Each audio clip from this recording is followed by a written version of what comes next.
적자였던 망해가는 스터디 카페를 이 세 가지 방법으로 2달 만에 반석을 찍었습니다. 세 가지 방법을 이번 영상에서 말씀을 드려보겠습니다. 안녕하세요. 저는 현재 서울에서 언디파인 파티룸을 23개 운영하고 있는 이본질이라고 합니다.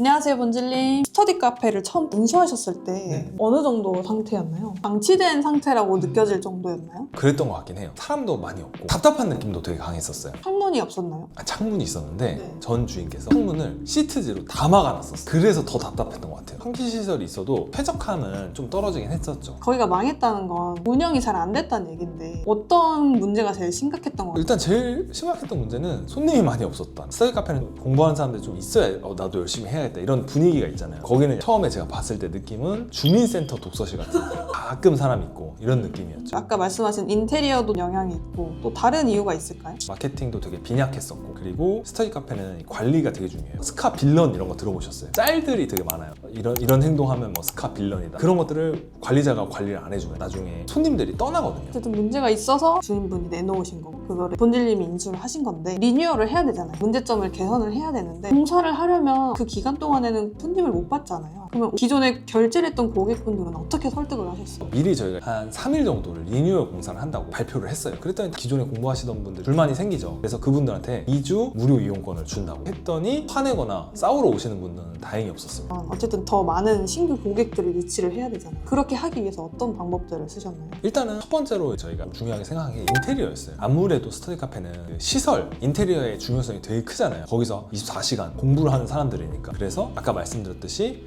정신병원 같다고 좀 표현을 했었는데 그게 6500K의 조명을 쓰면 하얗게 되거든요. 병원 같은 데가 다 6500K 써요. 햇빛은 좀 따뜻한 느낌을 주잖아요. 이 햇빛이랑 비슷한 게 4000K거든요. 사람의 기분이 되게 좋아져요. 조명들을 다 바꿨어요. 그래서 조명에만 한 100만 원 가까이 썼을 거예요. 따뜻해 보이는 펜던트 조명들 좌석별로 다 설치를 했어요. 그 다음에 창문을 막고 있던 시트들을 다 뗐어요. 다 뗐더니 진짜 좋았던 게 앞에 나무들이 울창하게 있어. 뷰가 엄청 좋았어요. 그 뷰가 마케팅을 하는데 1등 공신이었고 실제로 손님들이 그 뷰를 되게 좋아하세요. 그 다음에 거기 독서실이 삭막했거든요. 그런 삭막함을 좀 없애주기 위해서 식물들을 곳곳에 배치를 했어요. 식물이라고 하면 조화인가요? 조화도 배치하고 생화도 배치하고, 그래서 진짜 뭔가 프레시한 느낌. 리뉴얼을 3일 만에 후다닥 끝냈었죠. 근데 공간 자체가 제가 저번에 스터디 카페 성공 조건에서도 듯이 A급 조건은 아니에요. 그러다 보니까 매출의 한계도 있고, 그래도 이거를 살려야 되는 게 중요하니까 최선의 방법들을 선택을 한 거죠. 원래 매물이 갖고 있는 바꿀 수 없는 그런 것들이 아무래도 한계를 좌지우지하는 중요한 요건이긴 하겠네요. 그렇죠. 제일 중요해요. 그럼에도 불구하고 그 스터디 카페를 선택하신 이유는 뭘까요? 투자금이 정말 적었거든요. 그때 영상에서도 말씀해 주신 것처럼 권리금 500에 인테리어 비용 500만 원 해서 1000만 원의 스터디 카페를 운영을 하신 거예요. 맞습니다.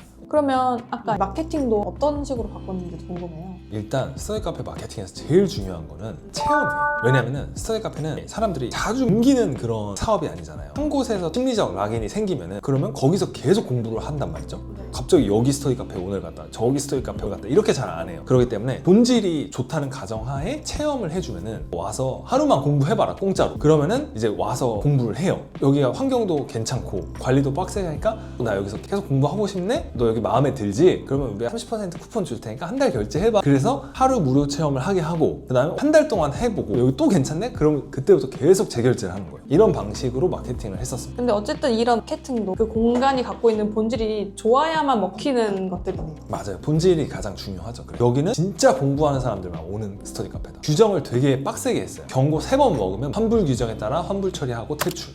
이런 식으로 하니까 떠들고 놀러 오는 사람들은 안 오더라고요. 근데 오히려 그러니까 기존 고객들이 만족을 하고 계속 재결제를 해요. 그래서 그런 부분들이 되게 중요하고. 스터디 카페도 무인으로 관리하는 시스템이었나요? 맞아요. 완전 무인이었죠. 저는 한 2주에 한 번씩 갔었어요. 그럼 상주하고 있는 직원이 아예 없는 건가요? 네, 직원은 아예 없어요. 새로운 사람이 왔다 이러면 응대는 어떻게 하는 건가요? 응대는 이제 온라인으로 하고, 새로운 사람이 오면 키오스크에서 구매 결제 다 완료하고 본인이 혼자서 활용을 하는 거죠. 그러면 현장에서 컴플레인이 생길 수 있잖아요. 옆에 앉은 사람이 너무 시끄럽다든지 이런 것들을 해결해주는 사람이 있었나요? 그래서 그 시스템을 만드는 게 되게 중요해요. 무인 사업이라고 해서 진짜 무인으로 운영을 하잖아요. 그러면 진짜 무인이 돼요. 사업장에 아무도 안 와요. 그래서 무인인데 관리가 되게 잘 되고 있다, 이런 느낌을 손님들한테 주는 게 되게 중요하거든요. 이 무인 운영도 관리가 되게 중요한데, 그래서 스터디 카페 같은 경우는 총무 시스템을 되게 잘 써요. 그러니까 공부하는 사람 중에서 총무를 뽑는 거예요. 총무한테는 당연히 인센티브를 줘야겠죠. 한 달 뭐 무료를 준다든지 아니면 매달 결제할 때 50% 할인을 해줄게, 이런 식으로 인센티브를 줘야 되고, 손님들이 커뮤니케이션을 하게 하면 안 돼요. 그러면 서로 갈등이 생기고 싸움이 생겨요. 그래서 무조건 갈등은 관리자를 통해서 그 갈등을 파악을 하고 총무를 통해서 해결을 하고,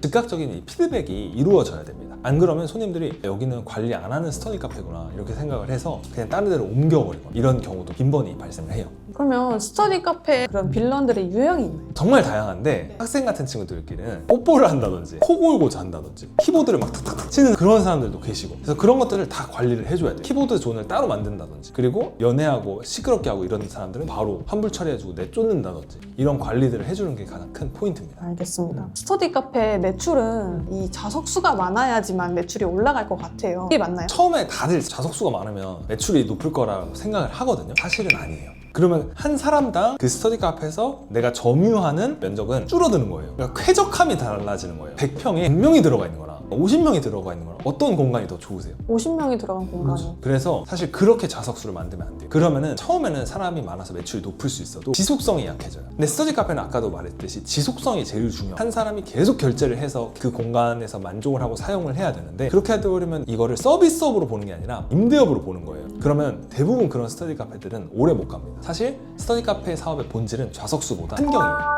공부가 잘 되는 환경을 만들어줘요. 재방문 구조가 만들어져서 매달 안정적인 매출이 만들어지는 이유입니다. 그렇게 해서 저희 노량진역 스터디 카페도 굉장히 안정적으로 지금 매출이 만들어지고 있어요. 전에 인수받았던 스터디 카페는 엑싯을 하셨고, 지금 또 노량진에서 스터디 카페를 운영을 하고 계신데, 맞습니다. 지금 다시 새로운 스터디 카페를 운영한다고 해도 자신이 있으신가요? 그럼요. 스터디 카페의 본질은 결국은 변하지 않고요. 근데 트렌드도 계속 바뀌고 있어요. 원래는 이게 독서실 형태의 사업이었어요. 그게 너무 답답하고 막 갇혀서 하고 이러니까 조금 더 개방적인 스터디 카페로 바뀌었죠. 근데 스터디 카페도 좀 뭔가 요즘에는 너무 이게 경직적이고 조용하고 이러니까 이게 또 하이브리드 형식으로 카페 스터디, 이런 하이브리드로 또 바뀌었어요. 이번에는 이 스터디 카페랑 또 공유 오피스를 좀 합쳐서 성인들이 더 선호하는 그런 환경적인 사업체로도 또 흐름이 바뀌어가고 있는 중이거든요. 그래서 이렇게 흐름을 따라가면서 거기서 최적의 환경을 만들어주는 거. 저번에 제가 항상 강조하듯이 그 상권에 맞게끔, 공간에 맞게끔 기획을 해서 공부가 잘 되는 환경을 만들어주는 거. 그게 핵심이기 때문에 지금 다시 해도 당연히 잘 운영을